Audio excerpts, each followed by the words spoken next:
Early on, I met a man who was to become a friend, Tim Green, who was a postgraduate. He'd worked in Canada and with Life magazine a bit, and the two of us did a number of stories together, or picture stories, for magazines, things like Queen magazine and Canadian magazine. And we did, for example, a story on the training of the blueboat crew for the Oxford-Cambridge blueboat race.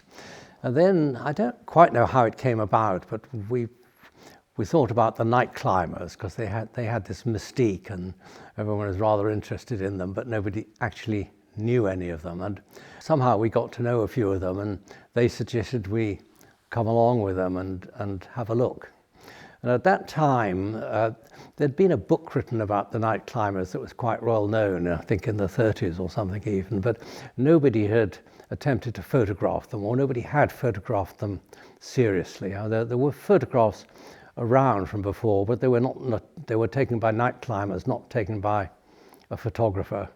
And even in that early stage, I did regard myself as a photographer.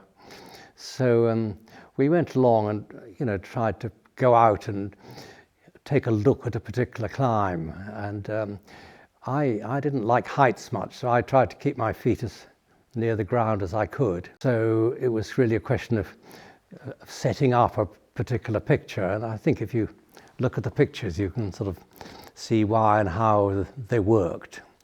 The obvious first problem is, how do you photograph night climbing, is how do you light it, because it's by nature going to be dark. My friend Tim had some good friends on Life magazine, and they supported the project, and they gave us a whole box of those huge old-fashioned flash bulbs that you used to see in the movies with wire filled in them. I didn't want lots of wires or cables to get it, so I resorted to the old-fashioned method that they call open flash, where I would open the camera manually and give a signal to my colleague who was holding the flash gun, and he would fire the flash gun, and then I would close the camera. And the fact that the camera shutter was open for a second or so didn't really make any difference. So 90% of the pictures were really taken by open flash in that method.